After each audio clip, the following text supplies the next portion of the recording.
Assalamualaikum warahmatullahi wabarakatuh. Waalaikumsalam warahmatullahi wabarakatuh. Bismillahirrahmanirrahim.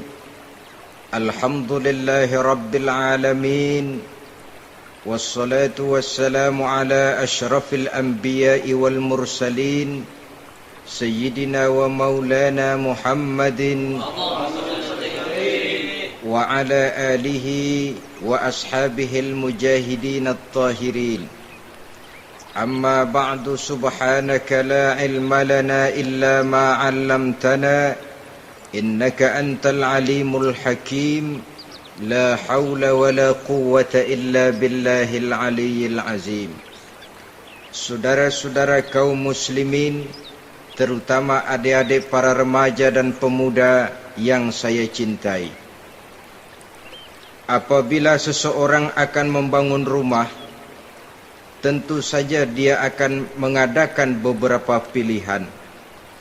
Sejak dari memilih lokasi di mana rumah itu akan didirikan, sampai kepada menentukan bahan-bahan kualitas yang akan dipakainya, sampai kemudian kepada wujud dan bentuk rumah yang akan ditinggalinya.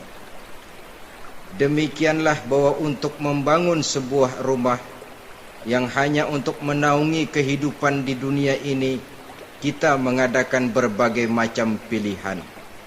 Apalagi kalau kita akan membangun sebuah rumah tangga yang kita harapkan tidak hanya akan menaungi kehidupan di dunia ini, tidak hanya untuk kepentingan kita saja, tetapi juga untuk kepentingan anak cucu kita di belakang hari, termasuk sampai kepada hari akhirat nanti. Oleh karena itu, pada pertemuan kali ini, saya hanya ingin khusus berbicara kepada adik-adik remaja dan para pemuda, bagaimana sebaiknya memilih jodoh menurut ajaran agama Islam. Dalam Al-Quran, Allah subhanahu wa ta'ala menjelaskan, Zuyyina linnasi hubbus syahawati minan nisa, bahwa manusia apapun jenisnya, asal dia bernama manusia, dihiasi dengan perasaan cinta kepada perempuan. Jadi sejak dahulunya secara fitrah, laki-laki senang kepada perempuan, sebagaimana perempuan pun senang kepada laki-laki. Dihiasi rasa cinta ini dalam kehidupan manusia. Dan oleh karena adanya rasa cinta, berkembanglah segala macam persoalan. Sehingga seorang ahli cinta pernah berkata, cinta adalah 5 huruf yang membuat persoalan tidak akan pernah selesai. 5 huruf yang membuat persoalan tidak akan pernah selesai-selesai. Tetapi dalam kehidupan sehari-hari sering kita saksikan bahwa cinta ini bisa mendorong, memberikan motivasi yang baik, dan cinta ini pun bisa juga memberikan dorongan yang tidak baik. Oleh karenanya, apabila cinta itu ibarat setetes embun yang jatuh di bumi yang subur, akan tumbuhlah di atasnya aneka ragam bunga-bungaan yang harum semerbak, indah mewangi, sedap dipandang orang, menebarkan rasa aman, damai, sentosa, dan begitu selanjutnya. Tapi jika cinta itu jatuh di hati yang gersang dan tandus, Tidak ada yang akan dapat tumbuh di sana selain sirih memanjat batu, kuning daunnya, lemah gagangnya. Maka cinta yang semacam itu tidak akan memberikan dorongan positif kepada seseorang di dalam kehidupannya. Maka lebih dahulu kita akan membicarakan cinta dalam artian yang positif ini untuk nanti sampai kepada perempuan yang bagaimana yang harus kita cintai atau laki-laki yang bagaimana yang harus dicintai oleh seorang perempuan. Saudara hadirin yang saya hormati, cinta dalam artian yang positif, pertama, dia selalu mendatangkan keindahan. Yang kedua, cinta itu memberikan energi atau semangat untuk berjuang. Dan yang ketiga, cinta itu selalu membawa resiko dalam bentuk pengorbanan. Maka cinta yang positif pertama melahirkan keindahan. Disinilah orang memerlukan filter atau saringan. Sebab keindahan yang didasarkan karena cinta itu merupakan satu keindahan yang relatif saja. Boleh jadi karena indah orang jadi cinta, boleh juga jadi karena cinta segala sesuatu terasa jadi indah. Namun bagaimanapun juga, kalau hati sudah diliputi oleh rasa cinta, segalanya akan terasa menjadi indah. Cinta itu adalah keindahan. Yang kedua, cinta itu energi, melahirkan dorongan dan semangat. Yang lemah bisa menjadi kuat, yang takut bisa menjadi berani, yang jauh jadi terasa dekat. Itu semua karena dorongan cinta. Dan dari energi ini lahirlah yang ketiga, bahwa cinta adalah pengorbanan. Sehingga orang berkata, berani bercinta artinya harus berani berkorban. Takut berkorban, jangan bercinta. Kalau cinta ini kita salurkan kepada nilai-nilai agama umpamanya, yang pertama, cinta mendatangkan keindahan. Kita cinta kepada agama, maka apapun yang diperintahkan oleh agama akan terasa menjadi indah. Solat akan terasa menjadi indah. Puasa terasa menjadi indah. Zakat terasa menjadi indah. Jihad pun akan terasa menjadi indah. Persis kalau kita cinta kepada seorang gadis. Jika kita cinta kepada seorang gadis, apanya saja akan kelihatan menjadi indah. Jalannya terasa indah, lenggang-lenggoknya terasa indah, suaranya merdu padahal cemprengnya bukan main.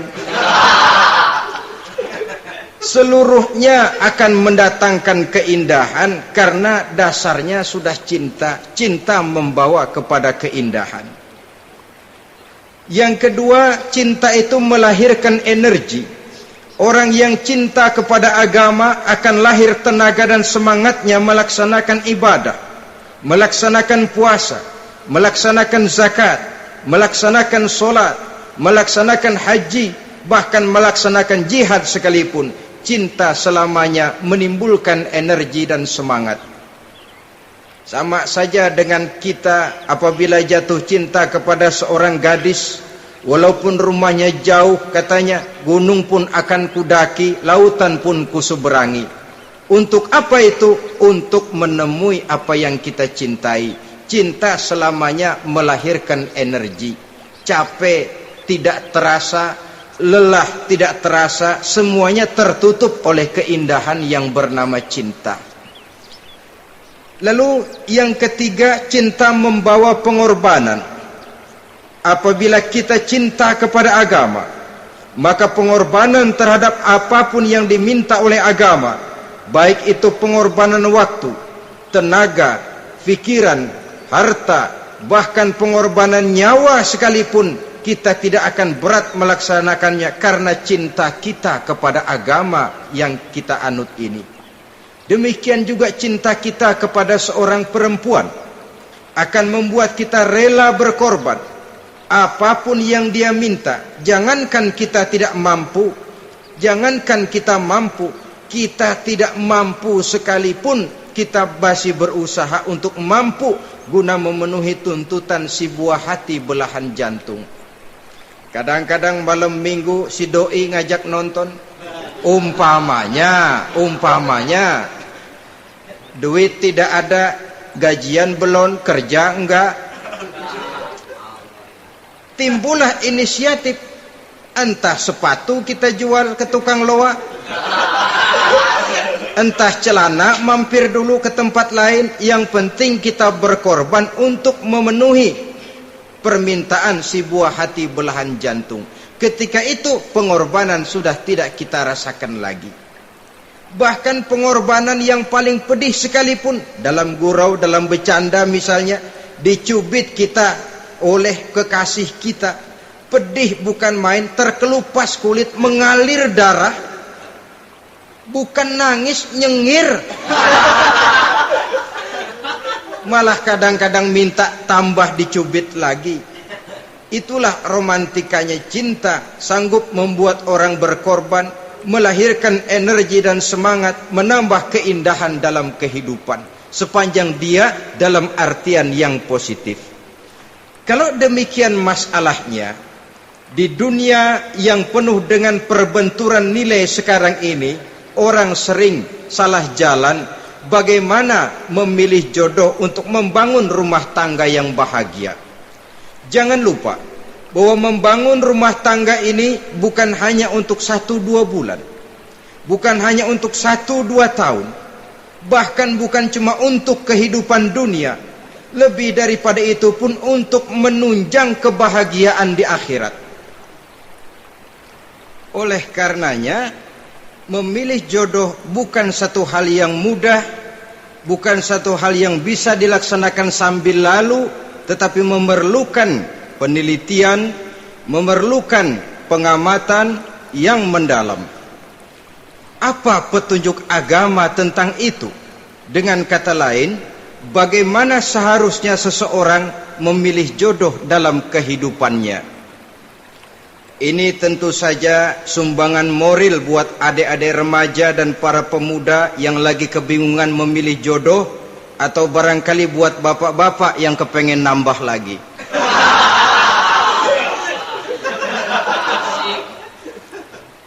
Mohon maaf kepada ibu-ibu, saya tidak menganjurkan, cuma ngajarin.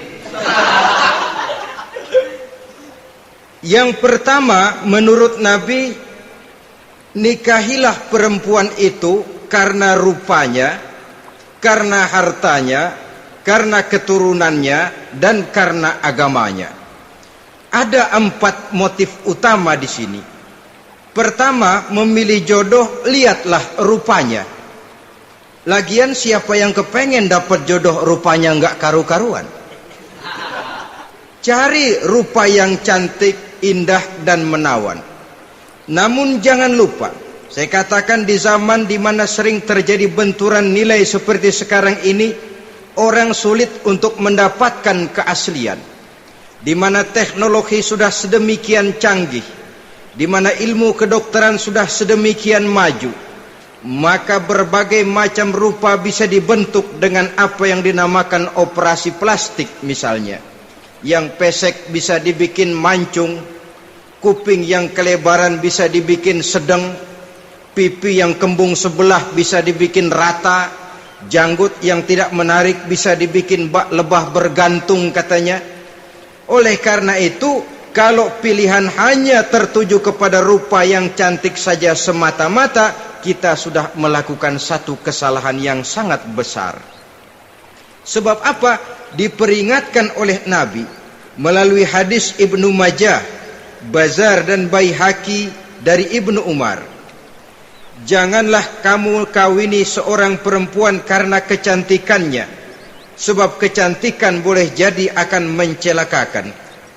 Jangan juga kamu kawini perempuan karena hartanya, sebab kekayaan biasanya akan mendatangkan kesombongan.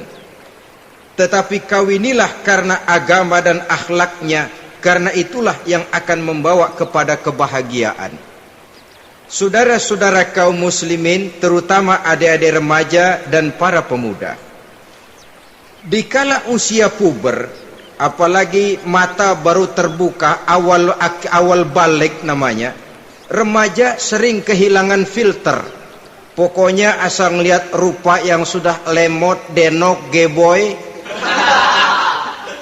pikiran pun hanyut, malam terkenang, siang terbayang, tidur tak nyenyak, makan tak enak katanya, selalu terbayang wajah si doi.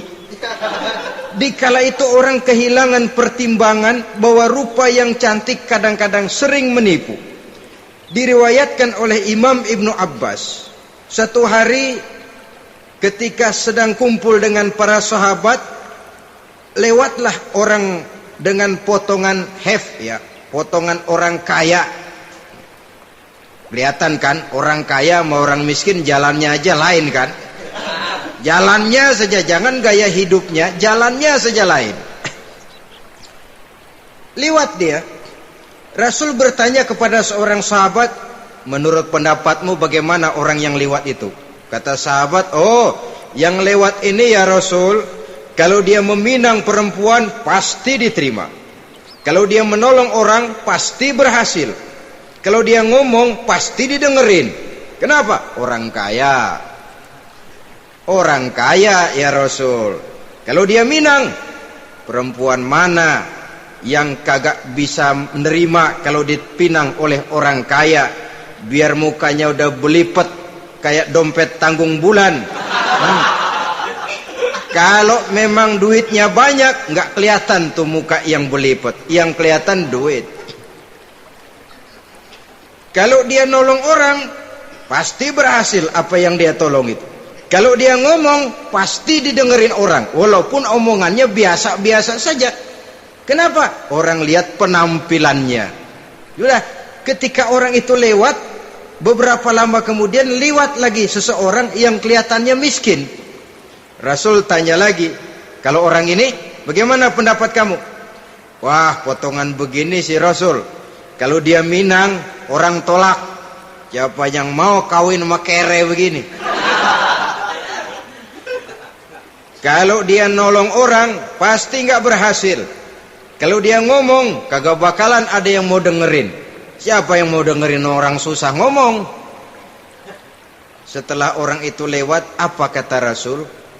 Orang yang terakhir yang lewat ini, yang barusan lewat, jauh lebih baik dari yang pertama yang lewat tadi. Jauh lebih baik. Maksud dari ucapan ini, Rasul sebenarnya mendidik para sahabat jangan tertipu oleh penampilan. Sebab penampilan tidak selamanya mencerminkan keaslian. Apalagi di zaman sekarang, salon di mana-mana bejibun. Alis mata bisa dibikin, pipi bisa dicat. Yang pinggir kuning, yang tengah merah, di sebelah merah ada yang kehitam-hitaman, persis orang kepentok tiang listrik.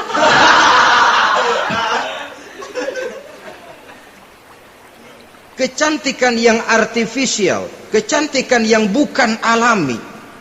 Karena itu silakan saja cari yang cantik, tapi jangan terpaku sampai di situ. Sebab kecantikan di samping dia mudah berubah oleh pergeseran masa dan pertukaran waktu, ternyata penampilan tidak selamanya mencerminkan keaslian. Lain hari seorang sahabat pernah mengadu, ya Rasul, ada apa? Inna imraati la turaddu yadul lamis. Ya Rasul, istri saya tidak pernah menolak tangan orang laki yang menjamahnya, mengajak salaman kepadanya. Apa jawab Rasul? Ceraiin aja. Tapi hati saya berat ya Rasul, saya cinta betul sama dia. Ya kalau hatimu berat, jaga dia baik-baik. Nah, dari riwayat ringkas ini kita ambil satu perbandingan. Memang punya istri berwajah cantik itu kadang-kadang si malakama kalau imannya tidak kuat. Si malakama. Kita diemin aja, binal, makan hati, nggak aman, nggak tentram. Jangan-jangan saya berangkat ke kantor, dia ngompreng.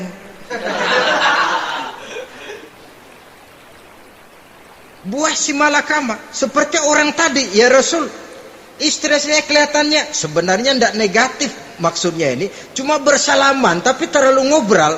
La turaddu yadul lamis, tidak pernah menolak orang yang ngajak salaman. Ya sekedar salaman. Tapi kan awalnya dari salaman. Kalau sudah salaman kan strum bisa ngederdet dari tangan situ. Kata Rasul sederhana saja. Ya kalau memang begitu ceraiin. Saya nggak kuat Rasul, saya cinta betul sama dia.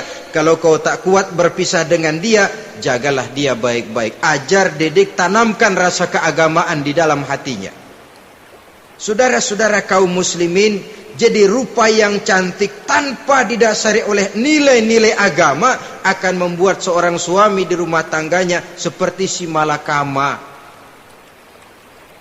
Seperti berhadapan dengan buah si malakama. Kalau tidak diiringi dengan nilai-nilai moral yang luhur dan bekal agama yang tangguh, akan pergi jauh dari rumah rasanya tidak aman. Sedangkan di rumah saja siapa yang akan mencari nafkah? Dan begitu selanjutnya. Orang tadi jelas berhadapan dengan buah si malakama. Didiamkan, makan hati. Sebab maaf, kalau seorang suami sudah tidak punya rasa cemburu terhadap istrinya, itu kan yang disebut dayus. Dan dayus itu jangankan masuk surga, bau surga saja dia tidak dapat. Tapi cemburu dalam artian bukan cemburu buta, cemburu dalam artian yang wajar. Dia cemburu, akan dikerasi takut kalau istrinya minta cerai, sedangkan dia cintanya sudah kadung medok bener.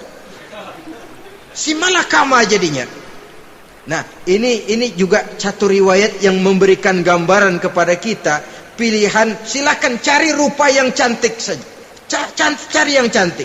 Tapi kalau itu dijadikan motif utama tanpa dasar-dasar agama, saya khawatir nanti rumah tangga kita akan berhadapan dengan buah si malakama. Jadi adik-adik remaja, usaha, ikhtiar, cari yang cantik, yang kira-kira nggak membosenin. Supaya kita betah tinggal di rumah, supaya kita merasa ada tempat berbagi rasa, ada tempat kita bernaung. Sebab kalau nyari bini sebini-bininya mah, ya jodoh di tangan Tuhan, kagak usah nyari juga ntar datang diri umpamanya. Iya, kalau yang datang peot. Orang harus berusaha, walaupun pada akhirnya jodoh toh memang ditentukan Allah. Kan 3 hal yang kita tidak bisa menentukan itu katanya. Maut, rezeki, jodoh. Itu yang masuk mysterious problem. Problem yang misterius. Maut, misterius. Kapan kita mati, kita sendiri tidak tahu. Tahun depan, 50 tahun lagi, 100 tahun lagi, tidak pernah seorang pun diberitahu. Tapi yang pasti dia bakal datang. Kapan dan di mananya kita tidak tahu. Bisa di rumah, bisa di masjid, ya alhamdulillah. Bisa di majelis taklim, syukur. Bisa di medan perang membela agama, bagus. Pasti dia akan datang. Maut, mysterious problem, sesuatu yang kita tidak tahu kapan datangnya. Rezeki gitu juga. Sehingga orang sering bilang rezeki katanya kayak bayangan. Kita ubur-ubur dia lari, kita diam dia mah diam. Setengah mati kita ubur-ubur. Emang ukuran segitu, segitu aja. Begitu kita nggak ngapa-ngapain, datang yang bawain rezeki. Namanya rezeki itu mysterious problem. Kadang-kadang ngobek, sungsang, sumbul, udah segala tanah orang kita ukur-ukurin. Udah segala ngomong sudah nggak ada yang loh, tuh sudah buta. Tapi memang bayangan, kalau belum rezeki ya belum. Kadang-kadang nyari kode sampai tidur di kuburan, belepotan tanah kuburan loh. Yang aneh lagi kadang-kadang orang gila ditanyain. Allahu Akbar, ini kode-kode zaman sekarang ini. Sampai orang waras nanyain orang gila itu gimana itu? Ini sudah efek yang betul-betul negatif. Sudah jelas orang gila kok ditanya. Apa kira-kira yang nanya nggak lebih gila dari yang gila itu?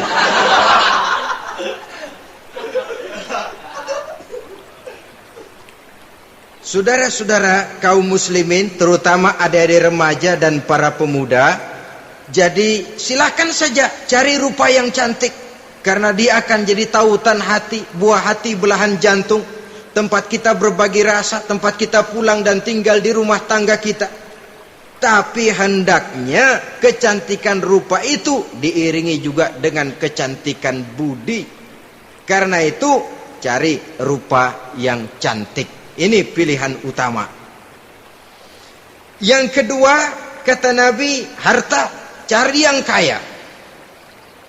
Tetapi jangan lupa, jangan dijadikan pilihan utama, karena kekayaan sering mendatangkan kesombongan. Apalagi kalau seorang pemuda mendapat istri orang kaya, hidupnya dimodali oleh istrinya, maka biasanya wibawanya sebagai seorang suami akan hilang. Akhirnya komando di tangan istri. Dikala itulah suami tidak lebih daripada prajurit yang taat kepada komando istrinya. Padahal menurut konsep Quran, ar-rijalu qawwamuna 'alan nisa, laki-laki diciptakan sebagai pembimbing bagi perempuan. Kalau nanti suatu saat terjadi benturan, sedangkan modal diberikan oleh istri, terjadilah pengungkitan. Kata istrinya apa? Lu jangan bertingkah, lu kan kawin sama gue, modal lu kolor doang.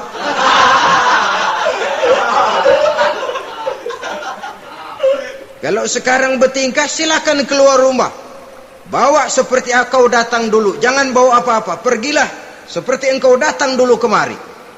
Hilanglah wibawa seorang suami. Suami kalau udah digentak sama istri begitu, ngelempuruk kayak ayam sampar. Di mana lagi letak wibawanya? Harta sering mendatangkan kesombongan. Oleh karena itu, walaupun diperintahkan cari yang keturunan orang kaya, tapi maksudnya jangan dompleng. Sebab kepribadian seorang suami akan ditentukan oleh sifatnya sendiri. Keberadaannya ditentukan oleh karya dan perbuatannya sendiri. Itulah yang akan menampilkan kepribadian dia dalam kehidupan di masyarakat ini. Saudara-saudara kaum muslimin, terutama adik-adik remaja dan para pemuda, kan kadang-kadang di zaman sekarang kan kelas-kelas gigolo, playboy ya, nyari tante-tante kesepian, mejeng-mejeng di pinggir-pinggir jalan dengan harapan apa? Ya barter lah, tukar tambah, nah, supaya dapat rokok, dibelikan pakaian, motor dan sebagainya. Tapi yang jelas hilang harga diri sebagai laki-laki, dan itu yang paling mahal. Kalau seorang laki-laki sudah kehilangan harga diri, apalagi yang bisa dibanggakan dalam kehidupan ini? Apa artinya naik mobil kalau kepala tertunduk ke bawah? Apa artinya jalan di tengah masyarakat kalau kita tidak bisa menengadah dengan satu kebanggaan? Hilangnya harga diri merupakan kehancuran awal dari sebuah pribadi yang untuk jangka panjang kita tidak akan bisa lagi berbuat banyak. Tanpa harta orang memang sulit untuk bahagia, tapi harta semata-mata bukan merupakan jaminan bahwa orang lantas akan bahagia. Saya barangkali harus berkata, banyak orang miskin yang kaya, tapi tidak sedikit orang kaya yang miskin. Saya ulangi ini, banyak orang miskin yang kaya, tetapi tidak sedikit orang kaya yang miskin. Nah, bagaimana pengertiannya? Orang miskin yang kaya, materinya sederhana, peralatan rumah tangganya sederhana, tapi hatinya kaya. Oleh karena hatinya kaya, jiwanya lapang. Sebaliknya, orang kaya yang miskin, di tengah kelimpahan materi yang berlimpah, segalanya serba ada, hatinya yang miskin.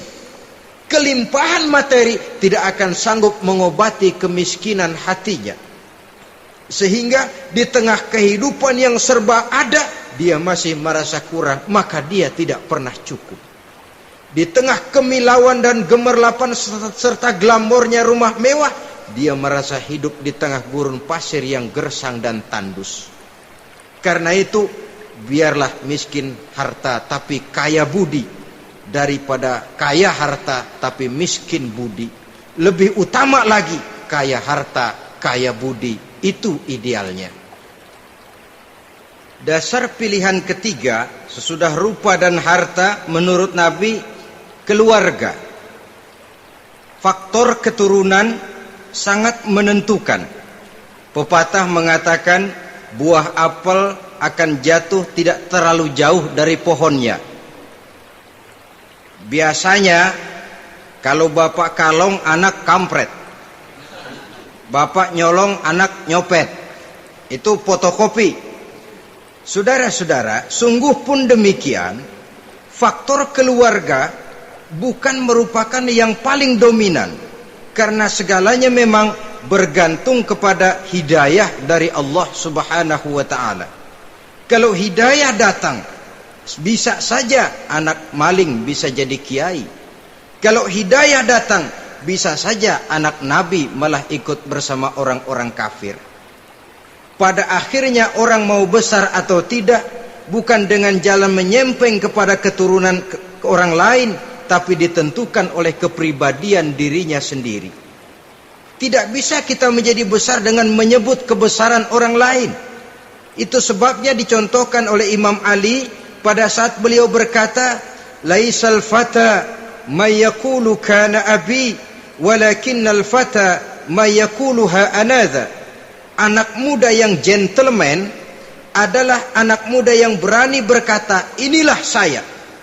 Bukan anak muda yang membanggakan leluhurnya. Ini kan zaman sekarang ini lagi ngetop-ngetopnya lagu-lagu cengeng katanya dah. Sebenarnya menurut saya bukan cuma lagu cengeng yang jadi masalah. Lagu cengeng cuma satu efek dari sikap yang lebih utama dari itu, yaitu mental cengeng. Kalau mental sudah cengeng, apapun yang kita lakukan akan jadi cengeng. Tidak cuma lagu, kebudayaan yang lahir akan kebudayaan cengeng. Jadi pengusaha cengeng.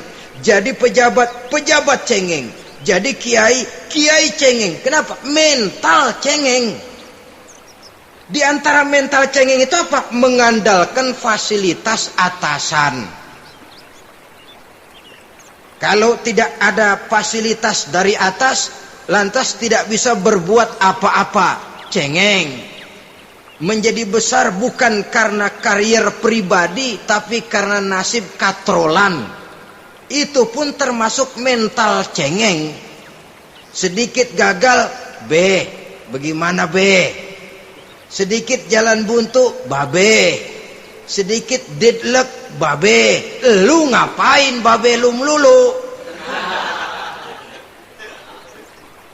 Saudara hadirin yang saya hormati, jadi lebih penting dari sekedar lagu-lagu cengeng, saya malah lebih suka bicara mental cengeng ini.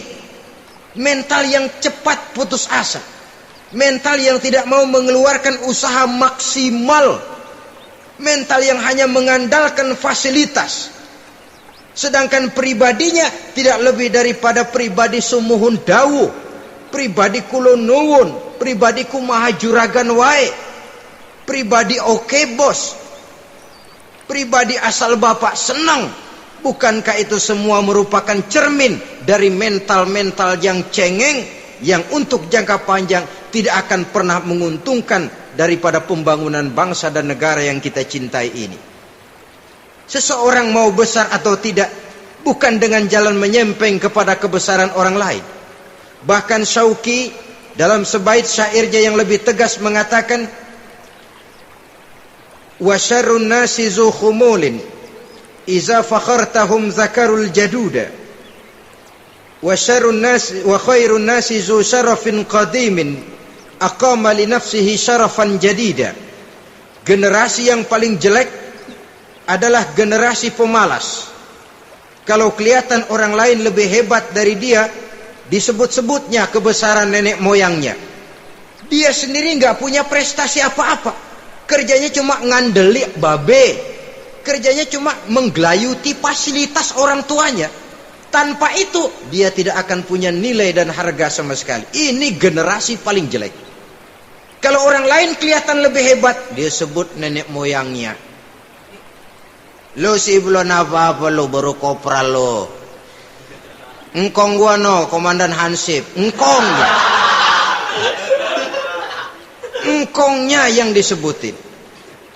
Dia sendiri tidak punya prestasi apa-apa. Jadi silahkan saja cari gadis dari keturunan keluarga yang baik-baik. Tapi jangan jadikan tendensi utama, jangan dengan niat untuk menyempeng kepada kebesarannya. Tapi paling tidak dengan niat agar mudah-mudahan dari benih yang baik ini akan lahir keturunan-keturunan yang baik pada akhirnya nanti. Itu yang kita harapkan. Bukan lalu dengan pertimbangan, weh mertua gue bos nih, kali aja begitu gue kawin dia mampus. Ini semua warisan kan jatuh kemari semua. Kalau itu niatnya sudah jelas salah. Kita mencari perempuan dengan keturunan-keturunan yang baik dengan berharap agar anak-anak kita nanti yang akan merupakan benih cucunya akan melahirkan kebaikan-kebaikan seperti leluhurnya dulu. Saudara, pilihan yang keempat kata Nabi, agama. Ini yang paling inti. Kenapa? Agama itu motivasinya moral. Di sini segalanya ditentukan. Rupa yang baik, harta yang banyak, keluarga yang luhur. Kalau sudah dilandasi oleh agama yang rapuh, bahkan tidak beragama sama sekali, ketiga hal di atas tadi hanya akan mendatangkan malapetaka. Sekarang kan kita tertipu oleh penampilan. Padahal penampilan belum tentu kenyataan. Di jalan-jalan kita akan lebih terpesona melihat gadis pakai miniskirt di atas lutut ketimbang kita melihat gadis-gadis yang pakai jilbab. Kalau sudah pakai jilbab keliwat, yang usil banyak banget, bau sorga nih. Bau sorga katanya. Tapi kalau sudah yang pakai miniskirt itu yang lewat, itu dari ujung ke ujung mata kagak mau kedip. Laler nemplok di mata kagak dirasain. Kita terpesona oleh penampilan zahir, padahal penampilan belum tentu memantulkan hal yang sebenarnya.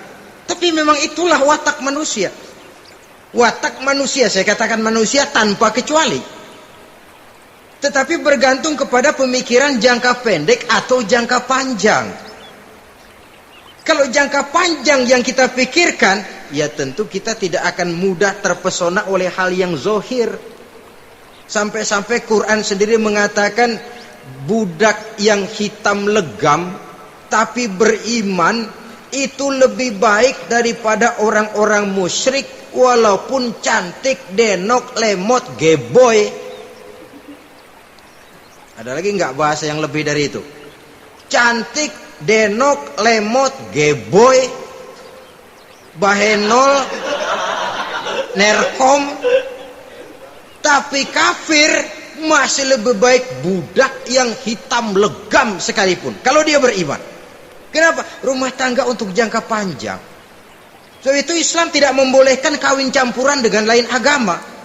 Walaupun ada ayat yang mengatakan boleh kawin dengan ahlul kitab, tapi sebagian mufassir menjelaskan bolehnya kawin dengan ahlul kitab itu dalam kondisi darurat. Dalam kondisi normal tidak bisa. Kenapa? Kalau sudah berlainan agama, akan terjadi kerancuan rumah tangga untuk jangka panjang. Bagaimana membina dalam keharmonisan di rumah tangga? Bagaimana nasib anak-anak nanti? Kadang-kadang ada keluarga, kami sih keluarga modern. Anak-anak kami berikan kebebasan untuk milih agama apa saja. Bapaknya Islam, istrinya Kristen, anaknya ada yang Hindu, Buddha. Bagus nih, keluarga pecel namanya. Bagaimana keluarga modern bisa seperti itu? Padahal seorang suami bertanggung jawab di hadapan Allah. Dia akan ditanya tentang istrinya. Dia akan dimintakan pertanggungan jawab tentang anak-anaknya. Kalau istri kita berlainan agama, mungkin terjadi pengkaplingan. Pokoknya kalau anak perempuan ikut ibu, anak laki ikut bapak. Administrasi dunia bisa begitu, tapi akhirat pertanggungan jawab di hadapan Allah. Bisakah kita? Sorry aja Tuhan, emang janjinya begini. Saudara hadirin yang saya hormati, oleh karena itu budak legam hitam kalau beriman masih lebih baik daripada orang-orang yang tidak beriman walaupun cantik dan mempesona. Kenapa? Ini faktor agama. Ya buat 1-2 bulan bisa terwujud rumah tangga yang tentram. 2-3 tahun mungkin masih bisa bertahan, tapi sampai kapan? Sampai kapan itu akan terwujud? Pada akhirnya akan muncullah dilema yang akan sulit buat diatasi. Oleh karenanya motif agama dijadikan stres oleh Nabi. Fasfar bizatiddin taribat yadak. Pilih agama sebagai titik sentral, sebagai pilihan utama. Kalau agamanya kuat, walaupun rupanya sederhana, tapi karena nilai agamanya kuat, dia bisa menyenangkan hati suaminya. Dia bersolek untuk kepentingan suaminya. Dia taat kepada suaminya. Harta, dia anak orang kaya untuk membantu perjuangan suaminya. Tapi kalau tidak ada modal agama, rupa yang cantik bisa menyengsarakan suami. Apalagi kalau suami kere, istrinya sudah cantik, kaya ataupun tidak kaya kadang-kadang, udah suaminya suruh ngempuk di rumah, bininya yang kerja. Ya kalau kerja mendingan kalau dikerjain itu.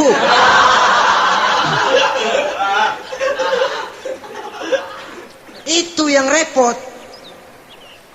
Saudara hadirin yang saya hormati, dan ini bukan 1-2 kasus. Alangkah malangnya kalau sudah terkena hal seperti itu. Akhirnya seperti pengaduan sahabat kepada Rasul tadi. Mau diceraiin, cinta saya udah medok benar Rasul. Enggak diceraiin, hati saya ngebet, pegel. Si malakama akhirnya. Jadi oleh karenanya agama. Kalau dia cantik, walaupun miskin, agamanya kuat, dia bisa memelihara kehormatan diri. Dia kaya, agamanya kuat, hartanya disalurkan di jalan Allah. Karena itu agama jadikan pilihan utama.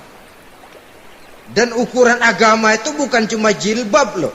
Ya kadang-kadang ada juga yang jilbabnya nggak pernah lepas, tapi kadang-kadang akhlaknya lebih binal dari yang kribo.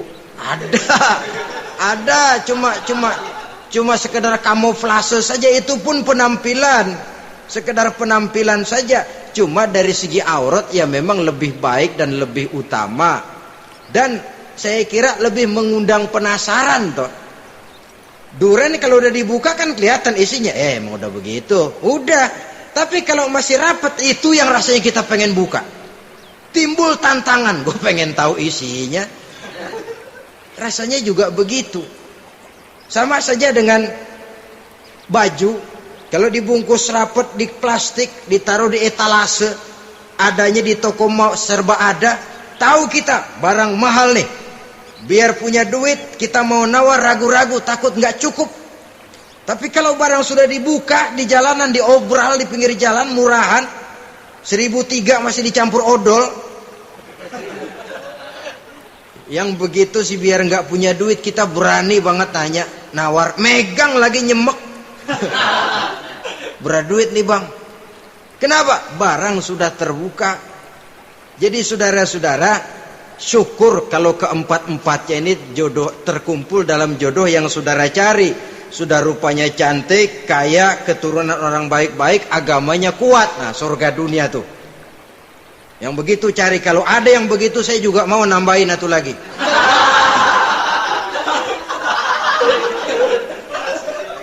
Tapi yang kumpul keempat-empatnya ini terus terang saja langka.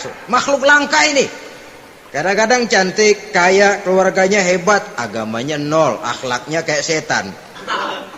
Tapi yang paling celaka kalau empat-empatnya kagak ada.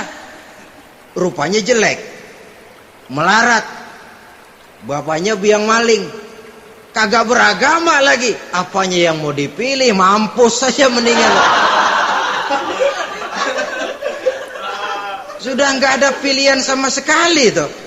Sudah nggak ada pilihan sama sekali. Saudara hadirin yang saya hormati, terutama adik-adik remaja. Nah, lalu apa motivasi agama dalam pembinaan ini apa?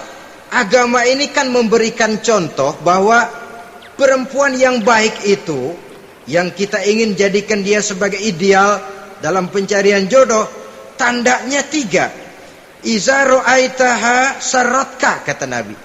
Kalau dipandang dia bisa menggembirakan kamu. Kan ini yang penting buat seorang suami. Kalau saudara nanti jadi suami, punya istri yang jadi partner setia mendampingi suaminya.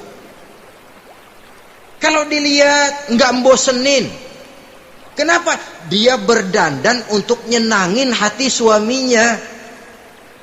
Nggak bosenin. Kan kadang-kadang ada bini kalau kita pulang demek aja fotonya.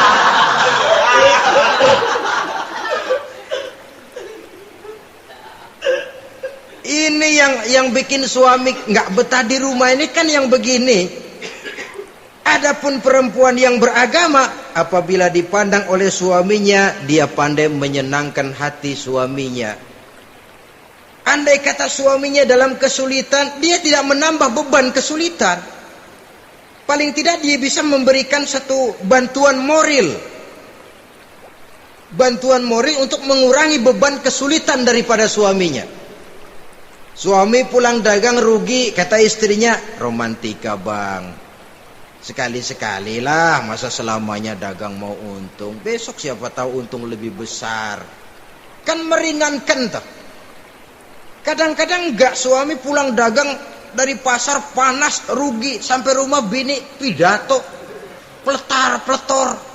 Lu dagang rugi, emang lu laki goblok.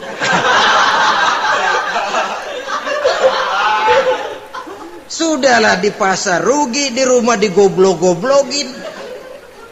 Ini nanti kena penyakit broken home yang begini ini. Padahal kesuksesan di kantor, kesuksesan di pasar, kesuksesan di medan tugas selalu dimulai dari kesuksesan dan ketenangan dari rumah tangga.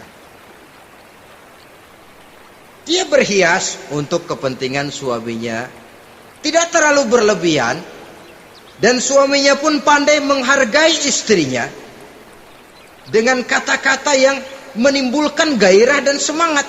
Lihat istrinya bersorak, kamu makin cantik saja. Jangan juga kadang-kadang suami ketus, ngelihat daksu pulang kantor, lihat suaminya, istrinya dandan rapi, tumben lu mau bekasin apa? Mau bekasin katanya. Artinya apa ini? Pandai mengembirakan, bisa tenggang rasa, bisa berbagi rasa. Sehingga suami merasa ada tempat dia bertukar pikiran, ada tempat dia membicarakan persoalan. Dialog dalam kehidupan berumah tangga itu sangat diperlukan. Iza ra'aitaha saratka, kalau dipandang dia sanggup mengembirakan kamu. Dikasih uang 500 senyum, 5.000 pun ketawa, menggembirakan. Dia bisa taruh kata hatinya kesel, tapi mulutnya senyum. Nah ini yang sulit ini. Senyum tapi kesel, kesel tapi senyum. Kadang-kadang istri itu kan kalau sudah kesel, suami pulang nggak bisa dia menyembunyikan kekesalannya. Dari jauh suami sudah lihat ini yang nyambut, ini bemo ini. Udah monyong serem. Saudara hadirin yang saya hormati, yang kedua, bila diperintah dia taat. Ini pengaruh agama. Sehingga Nabi mengatakan, "Lau amartu li ahadin ayyasjuda ila ghairiha, la amartul mar'ata litasjuda ila zawjiha likibari haqqihi 'alaiha." Andai kata saja boleh aku memerintahkan manusia untuk sujud kepada sesama manusia, pastilah aku perintahkan perempuan untuk sujud kepada suaminya. Kenapa? Karena besar hak suaminya kepada dirinya. Untung sujud kepada manusia tidak boleh. Andai kata boleh, perempuan disuruh sujud sama suaminya. Ini tidak perlu sampai sujud, cium tangan saja minta ridho suami. Kadang-kadang perempuan sekarang berat. Paling banter setahun sekali lebaran doang. Laki pulang sembahyang tubruk, cium tangan, minta redo, nangis segala macam. 3 hari habis lebaran beras habis, monyong aja lagi.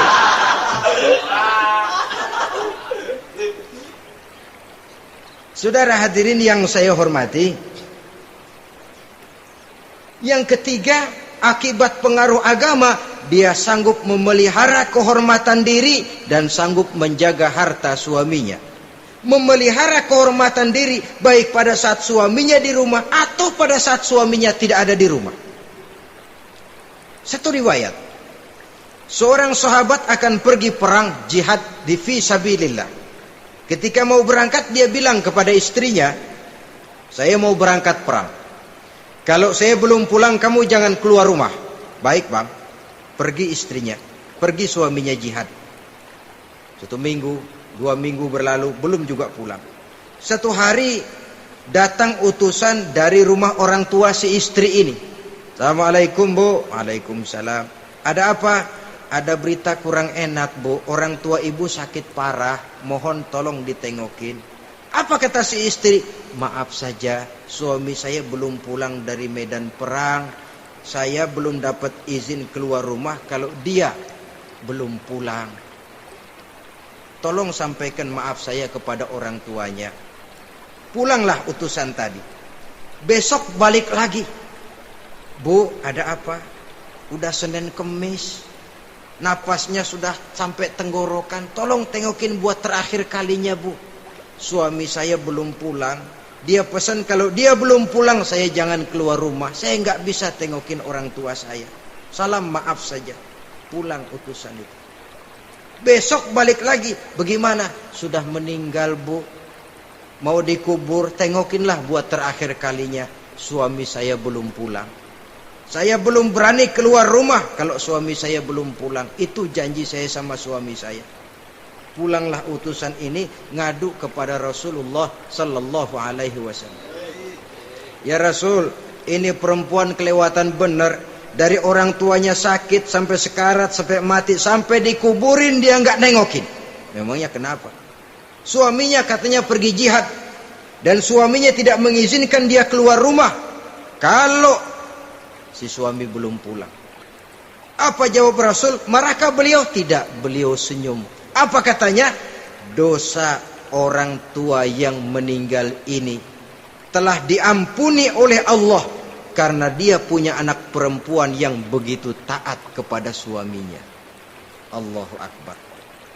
Dosa orang tua yang sudah meninggal itu diampuni oleh Allah karena dia punya anak perempuan yang begitu taat kepada suaminya. Ketaatannya kepada suaminya menyebabkan dosa orang tuanya diampuni oleh Allah Subhanahu wa taala. Suami pergi jihad, orang tua sakit keras, tidak berani dia keluar rumah. Itu tandanya bisa menjaga kehormatan diri. Kalaupun satu saat suaminya manggil, bu tolong ambilin uang di dompet. Dompetnya dibawa, bang ambil saja sendirilah, nanti salah ambil lagi saya. Kadang-kadang enggak, suaminya pergi mandi, dompet berantakan. Saudara hadirin yang saya hormati, ini motivasi agama. Jadi kecantikan zahir yang diimbangi dengan kecantikan batin oleh karena pengaruh agama tadi. Kalau sudah kemari, orang tidak perlu mikir-mikir operasi plastik, bikin yang pesek jadi mancung supaya orang tertarik, bikin belakang yang kurus jadi menarik. Tidak. Orang tidak perlu lagi pakai susuk-susukan, dipasang di bibir supaya kalau senyum orang gempor, supaya kalau ngomong orang percaya, dipakai di kuping supaya macam-macam. Tidak perlu lagi pakai jompa-jampe, pelet-peletan supaya kalau diludahin orang ngikut. Nggak perlu lagi. Kenapa? Cinta itu nature, sesuatu yang alamiah, yang tidak bisa dipaksakan. Dia kudrati, karunia dari Allah. Tidak bisa cinta dipaksakan. Kalaupun bisa, dengan ilmu pelet, oh saudara bisa membuat orang jatuh cinta, ya 2-3 hari, 4-50 hari. Kesananya, apa yang akan terjadi? kelanggengan tidak akan pernah terwujudkan. Kenapa? Keterpaksaan yang akan timbul. Dalam kondisi semacam itu, rumah tangga tidak akan mengalami ketenangan dan ketentraman. Jadi biarkan cinta berjalan secara alamiah, karena dia memang alamiah. Saudara-saudara, nah sekarang kalau sudah ketemu nih, yang 4 tadi, rupa cantik, keturunan boleh, kaya lumayan, agama kuat. Apa yang harus kita cari? Apa yang harus kita lakukan? Apa pakai pepatah anak sekarang? Aku lihat, aku pikat, aku dapat, aku sikat, aku minggat. Bangsat.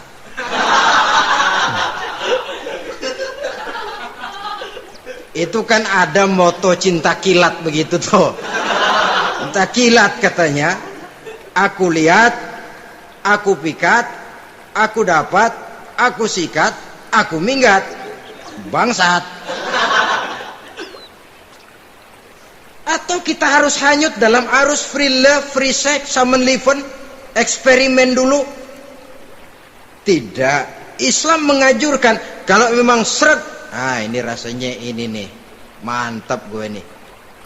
Apa yang diajarkan oleh Islam selanjutnya? Meminang, saudara-saudara. Meminang adalah langkah awal untuk mengikat tali pernikahan. Diizinkan meminang, dan di dalam meminang pun diizinkan untuk melihat. Cuma kalau boleh, ya syaratnya itu waktu melihat itu jangan sampai ketahuan si perempuan yang akan kita pinang itu. Untuk apa kita meminang? Pertama, untuk yakin bahwa perempuan yang kita inginkan ini sudah kumpul syaratnya itu, tidak ada cacatnya. Yang kedua, untuk memperkuat tekad hidup berumah tangga, diperlukan meminang. Adapun adat itu berbeda, tapi bahwa konsep meminang itu dalam Islam ada, itu jelas. Ya kalau mesti bawa pisang raja, pakai roti buaya, pakai martabak segede ban mobil truk segala macam, itu adat saja ya. Tapi yang real meminang itu ada dalam Islam. Nah, bagaimana adab meminang? Setelah kita tahu anak ini cantiknya ya, keturunan baik ya, kekayaannya lumayan, agamanya kuat, pinanglah dia. Caranya boleh lihat langsung. Lihat langsung kalau bisa tanpa setahu si perempuan. Dan batas yang boleh dilihat itu muka dan tangan. Itu saja. Jadi jangan gerusak. Minta permisi Pak, saya mau ngelihat anak Bapak seutuhnya. Soalnya buat saya ini nanti. Apanya aja dibedolin. Jangan. Kira-kira yang boleh itu muka sama tangan.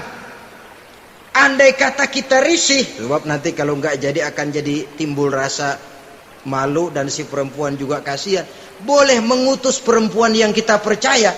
Coba kau ke sana, lihat kondisinya yang sebenarnya bagaimana. Kalau ngelihat dari jauh sih utuh, siapa tahu nanti tangannya kurang sebelah. Coba lihat sana. Saudara-saudara, kemudian boleh juga ditanyakan kepada orang tuanya. Dan dalam hal ini orang tua si gadis tidak boleh menyembunyikan aib atau cacat yang dimiliki oleh anaknya. Dia harus menceritakan apa adanya, sampai pun kekurangan anaknya yang paling kecil sekalipun. Sebab apa? Jangan sampai istilah pepatah beli kucing dalam karung. Kedengeran suaranya doang meong-meong, begitu dibuka tuh kucing gempor sebelah kakinya nggak ada. Kan tentu kita tidak kepengen kecewa di belakang hari. Itulah perlunya meminang sebagai jembatan untuk menuju kepada pernikahan. Nah, dengan demikian kalau sudah usaha meminang ini dilaksanakan, jangan merasa sudah setengah resmi. Ini yang kadang-kadang jadi penyakit. Malah sesudah meminang harus masing-masing lebih menjaga diri, menjaga kehormatan, menjaga pergaulan. Kenapa? Agar saat memasuki jenjang pernikahan nanti merupakan jenjang yang sangat ditunggu-tunggu. Ada rasa keinginan tahu Kalau tidak, ya udah biasa, nggak giroh lagi ngadepin perkawinan. Kenapa? Kemarin-kemarin gue udah cobain. Hilang gairah lagi. Sebab itu kalau sudah meminang, jangan merasa sudah setengah halal. Udah minang ini Kadang-kadang orang tua juga konyol. Sudah dipinang, diumbar. Lu mau kemana keda lu udah pinang? Padahal meminang itu cuma langkah awal. Sedangkan selanjutnya harus lebih berusaha menjaga kehormatan diri sampai pada saat nanti pelaksanaan pernikahan. Nah, saudara-saudara, terutama adik-adik remaja dan para pemuda, walaupun agak sekilas memang karena terbatasnya waktu pada pertemuan ini, mudah-mudahan bisa memberikan gambaran yang sepintas tentang bagaimana sebaiknya kita memilih jodoh di dalam membina rumah tangga yang bahagia. Semoga ada manfaatnya. Terima kasih atas segala perhatian.